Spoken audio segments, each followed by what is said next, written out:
안녕하세요, 나주겜입니다. 2019년 6월 21일 금요일 매수매도 역할로 들어왔습니다.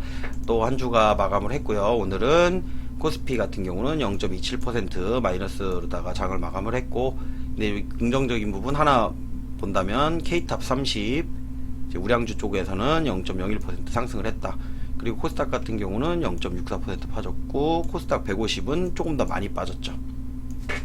그리고 전체적인 흐름은 오른 종목보다는 빠진 종목이 더 많았다. 그리고 오랜만에 비차익이 마이너스로 들어왔는데, 여러분들이 또 여기서 보셔야 될 게 뭐냐면, 금요일 같은 경우는 막판에 물량이 들어옵니다. 그래서 오늘도 요게 마이너스 한 600억 정도 됐었는데, 마지막에 이렇게 물량이 들어오면서 비차익이 줄어드는 겁니다. 그렇기 때문에 마지막에는 좀 들어왔다라고 생각을 하시고 보시면 또 좋을 것 같습니다. 그리고 개인들 같은 경우가 어제랑 그제랑 해서 엄청나게 매도를 했었죠. 그러니까 주가는 올랐었는데, 오늘은 개인들이 매수를 하면서 주가가 안 올랐습니다. 이렇게.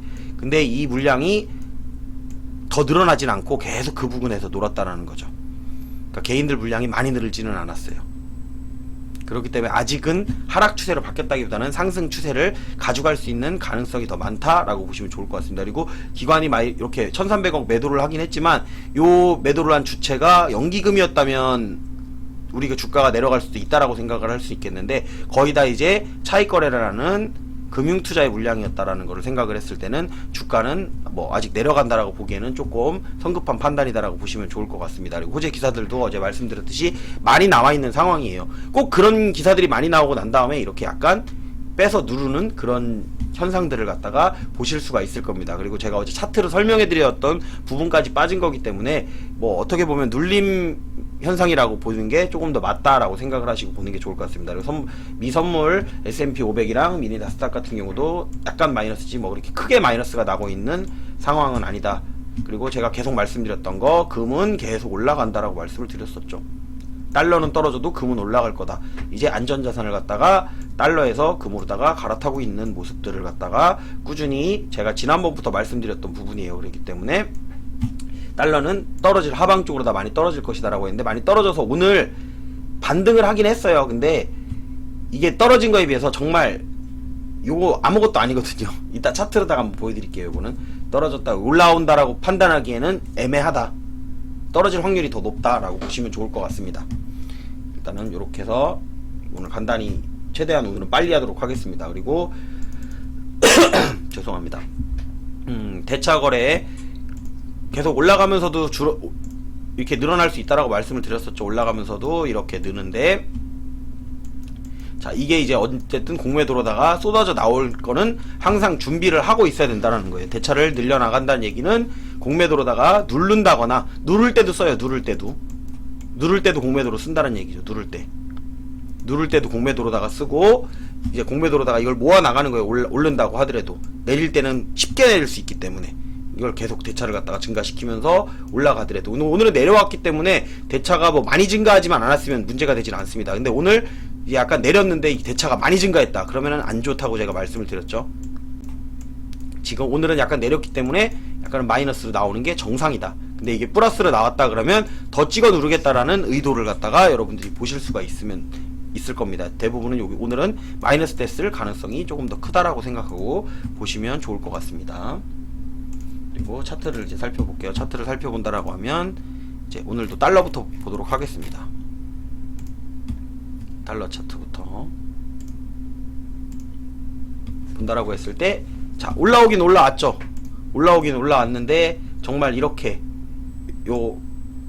신호 나온 다음에 이렇게 빠졌는데, 제가 2단가를 갖다가 쳐야 된다라고 했는데 지금 여기서 이렇게 쳤다는 얘기, 요거 반까지도 못 올라왔죠. 반까지도 못 올라왔기 때문에 만약에 상승한다라고 해도 요 정도까지는 올라올 수는 있습니다. 요게 달러가 살짝 더 올라올 수는 있지만 결국에는 아래 구간에서 어느 정도 횡보를 하면서 그 이전 추세 라인인 요 라인까지는 한번 찍어줄 겁니다. 그러니까 올라간다라고 하더라도, 여기 만약에 올라간다라고 하더라도 결국에는 이렇게 갔다가 이렇게 가서 해야 되기 때문에 추세가 죽은 게 아니지. 이게 달러가 이렇다는 얘기는 주가는 반대로 생각하시면 돼요. 주가는 반대니까 달러는 조금 더 아래로 내려갈 수 있으니까 주가는 조금 더 올라갈 구간이 남아있다라고 생각을 하시면 됩니다. 그러면 이제 주가 차트를 보면서 한번 살펴보도록 할게요. 업종 차트를 봤을 때, 자, 가장 먼저 봐야 될 거는 항상 코스피라고 말씀을 드렸습니다. 코스피 차트를 봤을 때 어제 제가 말씀드렸잖아요. 요렇게 올라가면 여기 요 라인을 지켜주면 된다. 근데 지켜줬죠. 지켜줬기 때문에, 그리고 약간 시가는 여기 올라가 있는 상태이기 때문에 요 종가는 여기잖아요. 반까지 내려온 거에 따지고 보면 요거에 반까지 눌러줬다라고 보는 게 맞다라는 거죠. 그러면 여기서 치고 올라갈 가능성이 더 많다라는 겁니다. 그렇기 때문에 주가는 아직은 하방을 보기에는 조금 애매하다. 만약에 내린다고 하더라도, 왜 내릴 가능성이 있는 건 뭐냐면 개인들의 매수세가 이렇게 있었죠. 개인들의 매수세가 있었기 때문에 다음날 한 번 더 여기를 한 번 더 줄 수 있는 거죠. 한 번 더 여기를 줬다가 올리면서 다시 요 구간쯤 오면 개인들은 다 또 매도를 하기 시작을 하죠. 본전 왔으니까, 마이너스 됐던 거 본전 왔으니까 매도를 하면 또 그거 치고선 또 올라가겠죠. 그러면서 대차를 모아가면서 얘네가 올린 다음에 나중에 이제 개인들이 막 이렇게, 여기도 이제 이게 지금 224일선이거든요. 224일선, 여기 121선이에요. 121선, 여기를 뚫어가지고 올리면 이 구간에 오면 또 개인들이 붙는단 말이에요. 그러면 여기서 막 여기까지 올릴 것처럼 막 이렇게 올라가다가 이제 여기쯤 뭐 대지, 여기 고점이잖아요.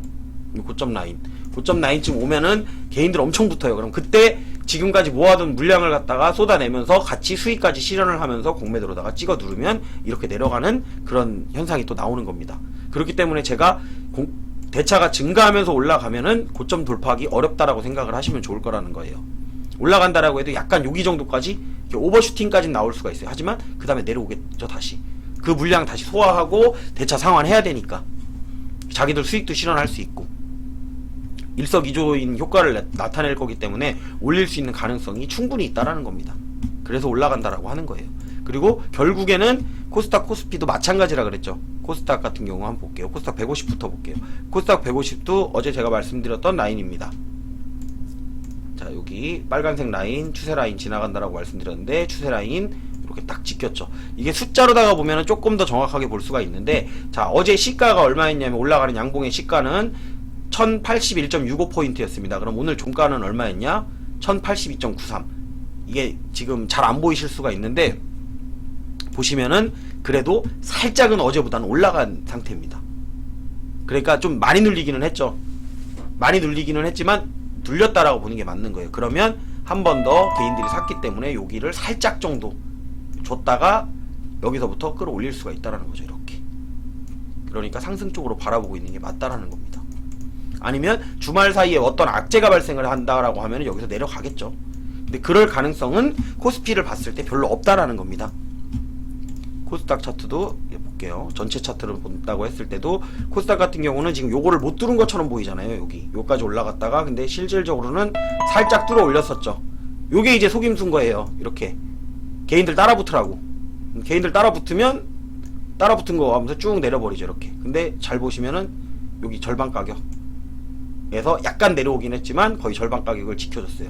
그러면 여기서 다시 갭이 떠서 올라갈 수도 있고, 만약에 미 증시라든지 해외 증시가 좋다라고 하면 갭이 떠서 올라갈 수 있는 상황이 나올 거고, 아니라고 한다고 하더라도 요 구간 안에서 요 정도에서 다시 이렇게 치고 올라갈 수 있는 가능성이 있습니다. 약간은 아마 시간외로다가는 약간은 뜨지 않을까. 그러니까 시간외라기보다는 뭐라 그래, 이거 야간 지수가 약간은 뜨지 않을까. 뜨지 않는다라고 하더라도 여기부터 시작해서 바로 쳐서 올릴 수 있다라는 거죠. 그러면서 지금 요 라인을 다 돌파를 해버리는 거죠. 그러면 여기 반 라인이죠. 요 라인을 돌파를 해버리면 다시 이 라인을 갖다가 이제 돌파할 수 있는 가능성이 생긴다라는 겁니다.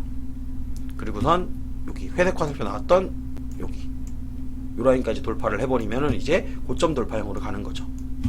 그때까지는 추세가 완전히 뭐 상승 쪽으로 전환했다 이렇게 보는 건 아니에요. 지금은 어떻게 보면 약간 박스권 내에서 올라갔다 내려왔다 하는, 근데 약간은 상승 쪽으로다가 보고선 여러분들이 대응하시는 게 좋다라고 제가 말씀을 드리고 있는 겁니다.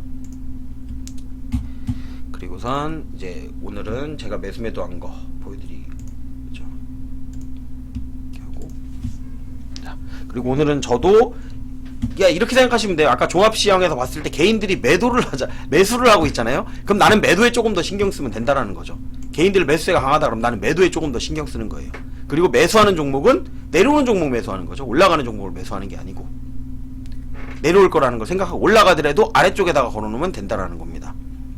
그렇게 이제 하면 되는 거고, 그래서 어제 제가 유일하게 말씀을 드렸었죠. 요거 APS 홀딩스 어제 종가 베팅한 겁니다. 종가 베팅해서 제가 요거는 웬만하면은 제가 18% 막 이렇게 높은 데서 안 사는데 종가 베팅이기 때문에 산 겁니다. 오늘 어쨌든 갭이 뜨거나 약간 올라갈 거다라는 어느 정도의 생각을 했기 때문에 산 거고, 드림 시큐리티는 어제 시간으로다가 이제 상한가를 쳤던 종목이죠. 근데 이렇게 상한가를 쳤는데 오늘 시가가 엄청 떴어요. 이게 시가가 얼마에 떴냐면은 거의 시가가 20% 떴죠. 안 팔 이유가 없다라는 거죠. 거의 다 팔았습니다. 이제 이게 팔아서 물량을 분할 매도한 거는 이제는 단가 맞추려고 분할 매도를 해놓은 거예요. 남아있는 물량을 가지고 다음번 단가 맞출 때 써먹으려고 한 거지, 실질적으로는 거의 다 매도했다라고 보시면 좋을 것 같고요. 그리고 LS전선 아시아, 요거 꾸준히 가지고 있던 종목입니다. 아마 차트를 보시면 여러분들이 알겠지만은 제가 이거 언제 샀는지도 모르실 거예요. 꽤 오래전부터 사가지고 들고 있었던 겁니다. 근데 여기서 팔면은 수익이냐? 당연히 수익이죠. 왜? 지금 이 종목이 상장하고 나서 최고가입니다. 지금이. 그 최고가 중에도 저는 가장 최고가에 매도를 한 겁니다. 근데 더 올라갈 수 있는 가능성이 있음에도 이제 이 정도면은 매도를 해나가야 된다는 걸 갖다가 인지를 했기 때문에 여기서 매도를 한 겁니다. 당연히 더 올라갈 수 있습니다. 그렇기 때문에 분할 매도로 대응을 하는 거고요. 그리고 에이프로젠 KIC, 여기 작전주죠. 이거 작전주라서 언제 튈지 몰라요. 근데 오늘 이제 수급에서 제가 이거를 확인을 했기 때문에 아래쪽으로 잡겠다고 잡았는데, 이게 아래쪽으로 잡는 것도 쉽지는 않아요. 최소한 내가 잡고선 1% 이내 마감을 해야 된다라고 했었는데, 그 이상이 벌어지면 다시 저점을 잡는 거예요. 그래서 여기서 조금 더 매수를 한 거죠. 3,090원대. 그리고 3,090원에서 세팅 밀려서 3,075원에 오늘 마감을 했습니다. 그리고 세우글로벌 같은 경우도 마찬가지죠. 세우글로벌 떴는데 매도를 안 하고 내려왔을 때 그냥 매수로 대응했죠. 사실 올라갔으면 매도를 했겠죠. 그냥 올라가기만 했으면 매도를 했겠는데, 내단가 아래까지 내려올 때까지 기다렸다가 내단가 살짝 아래쪽으로 벗어나면서 여기서 매수를 해서 이제 평단 맞춰놓는 작업을 한 겁니다. 그리고 대우건설 같은 경우도 오늘 올라갔죠. 올라가는 걸 보고선 아래쪽에 거는 거예요. 그렇게 해서 매수를 해서 어쨌든 내 평단만 낮춰놓는 작업을 하는 거예요. 여기서 물량을 엄청나게 많이 실어가고 하는 게 아니고 다음 상황을 지켜보기 위해서 매수하는 정도로다가 매수하는 거라고 생각하시면 됩니다. 그리고 우리 종군 같은 경우도 당연히 시간으로다가 상한가를 쳤기 때문에 매도가 됐죠. 이거 시간으로 매도한 겁니다. 시간으로 매도한 건데 당연히 시간에 상한가를 가면 그 다음날은 더 뜰 가능성이 많습니다. 하지만 월요일이잖아요. 월요일날 그리고 주말 사이에 무슨 일이 일어날지를 또 모르기 때문에 그걸 대비해서 매도를 해놓는 거예요. 그렇기 때문에 이렇게 시간으로 매도할 때는 많이 매도하지는 않습니다. 대부분은 시간에 상한가를 치든지 안 치든지 확인하기 위해서 매도를 하는 거예요. 깨질 수가 있기 때문에. 그 확률에 맞춰서 조금만 매도를 해놓고선 당연히 뜨면은 떴을 때 그 시가에 좀 더 매도를 하는 게 낫습니다. 그리고 이제 어떤 이슈가 있어서 된 건지를 확인한 다음에 그 재료가 좋다라고 하면 흔드는 구간에 살짝 기다렸다가 상한가까지도 노려볼 만한 그런 상황이 나온다라고 생각하시면 좋을 것 같습니다. 제가 이렇게 매일매일 보여드리고 있어요. 보여드리고 있는데도 이제 제가 이렇게 영상을 올리면은 이해가 안 된다고 하시는 분들이 가끔은 있습니다. 근데 이분은 이해가 안 돼서 이렇게 말하는 건지는 모르겠는데 그냥 읽어드릴게요. 댓글을 갖다가 누구라고 얘기는 안 하고 그냥 이해가 안 간다. 직장생활도 하면서 저렇게 깊이 장을 디테일하게 분석할 수 있다는 건 절대 손해를 안 본단다. 손절을 하더라도 큰 손절을 안 본단다. 대단하다. 거기에 장중에 채팅까지 한단다. 유튜브 동영상까지 올린다. 시간이 될까? 본의 아니지만 자화자찬이 심하다. 종목당 매수 금액이 얼마나 될까? 종목당 10만원? 아님 1000만원? 물론 종목마다 다르겠지. 자, 이렇게 댓글 올리면 그냥 제가 좀 웃겨갖고, 그러니까 뭔가 이렇게 약간 비꼬는 듯한 말투죠. 비꼬는 듯한 말투인데 제가 어떻게 보면 뭐 이걸로다가 해서 사라고 한 것도 아니고 팔으라고 한 것도 아니고 도움이 되는 분들만 보고선, 방송을 보고선 이제 도움을 받을 수 있는 분들은 받고, 뭐 본인 생각이 맞다 그러면 그냥 본인 생각대로 하시면 되는 거예요. 뭐 강요한 것도 없어요. 돈 달라고 한 적도 없습니다, 제가. 근데 그리고 여기서 이분 하시는 말씀 중에 재밌던 얘기가 있었어요. 자, 한단다 뭐 이렇게 해놓고 시간이 될까? 그러니까 시간이 될까라고 말씀하셨는데 시간은 쪼개는 겁니다. 저도 이거에만 신경을 쓰고 있으면 지금 방송인을 해야죠. 근데 제가 이거 갖고 수익이 안 나오는데 이걸로다가 지금 이 방송을 해서 수익이 나오는 게 거의 없어요. 여러분들이 뭐 유튜브 하면 돈 많이 번다라고 생각할 수도 있는데 저도 그냥 일기 쓰듯이 한다라고 말씀을 드렸잖아요. 그러니까 돈을 생각하고 하면 이거 못해요. 돈을 이렇게 긴 시간을 투자해서 이 돈이 차라리 다른 일을 하면 돈을 더 벌 수 있을 텐데 뭐 그런 생각을 한다면 못합니다. 이거 왜냐면은 제가 이거 영상 하나 올리는 거 여러분들이 봐주신다 그래서 제 계산으로는 아무리 많이 받아야 영상 하나에 뭐 1000원 나올까요? 뭐 그 정도밖에 안 나올 거예요. 제가 차라리 그냥 단타 칠 때 몇 주만 더 사도 그만큼은 나올걸요. 단타 칠 때 예를 들면 뭐 제가 100만원 살 거 110만원 사도 그만큼은 나온다는 얘기예요. 근데 가지고 방송을 하는 걸 돈 벌려고 하는 게 아니고 시간은 쪼개는 겁니다. 시간 없다 그러는 분들, 시간 없는 사람 없어요. 시간은 그냥 말 그대로 만드는 거지, 내가 시간을 만드는 거지, 시간이 없어서 뭘 못한다? 그건 아니에요. 정말 스케줄 때문에 쪼갤 수가 없어서 안 되는 경우, 이 장소의 뭐 제약 때문이라든지 그런 게 아니라고 하면 시간 쪼갤 시간 없으면 TV 볼 시간도 없어야 되고 잠잘 시간도 부족해야 되고, 사실 그런데 잠도 잘 자고 다 하잖아요. 운전할 시간도 없어야죠. 그러면 그러니까 그렇게 바쁜 사람은 정말 대단하신 분이라고 생각하시면 돼요. 저는 그렇게 대단한 사람이 아닙니다. 그렇기 때문에 시간도 낼 수 있고 어느 정도 쪼갤 수 있어요. 그리고 종목당 얼마인지 궁금하냐고 제가 그 말씀을 드렸었는데, 저는 항상 얘기하지만 전체 자산을 키우는 작업을 하는 거예요. 이걸로 당장 얼마를 벌어 보여주기 식이 아니라는 얘기예요. 여러분들에게 진솔하잖아요. 이게 솔직하게 이렇게 매수 까니까 뭐 맨날 돈 버는 거 같이 안 보이는데, 그냥 보면은 그러니까 여러분들이 판단을 하라는 얘기예요. 저를 갖다가 그냥 판단하고 저 사람 방식이 맞는지 안 맞는지는 그냥 저를 갖다 평가해달라는 얘기는 아니에요. 그냥 판단해서 맞는 것 같으면 하라는 얘기고, 아니면은 안 하시면 되고 제 영상을 안 보시면 되는 거란 얘기입니다. 그 말씀을 드리고 싶어서 제가 또 이렇게 항상 뒤에 되면은 쓸데없는 얘기를 하는데, 댓글을 나실 때는 여러분들이 그런 생각을 하세요. 그러니까 저 사람이 나한테 원하는 게 뭐냐? 원하는 게 없다란 얘기입니다. 제가 뭐 사라는 것도 아니고 제 방송을 시청해달라고 하는 것도 아니고, 그냥 좋아요, 구독, 알림 설정 그냥 해달라는 거예요. 그거 한다고 해서 뭐 돈 들어오는 거 아닌데 그냥 남들이 다 하더라고요. 그래서 저도 하는 거예요. 그냥 그런 개념으로 가는 거지, 굳이 영상 보고선 싫어요 누르고 악플 달고 그러면 뭐가 좋냐라는 거예요. 본인한테 남는 건 뭐예요? 응? 제가 방송 안 했으면 좋겠나요? 그냥 그냥 그걸 바라는 건지는 모르겠는데 왜 그러는지는 모르겠어요. 그런 분들이 그냥 제가 이해가 안 되는 거니까 제 생각이니까 그런 거지만, 뭐 그분들 생각도 존중합니다. 아유, 또 얘기하다 보니까 이렇게 쓸데없는 얘기하고선 또 시간 낭비됐는데, 여러분들 즐거운 주말 보내시고요. 오늘 방송 여기서 마무리하도록 하겠습니다. 유튜브로 시청하시는 분들은 좋아요, 구독, 알림 설정 해주셨으면 좋겠습니다.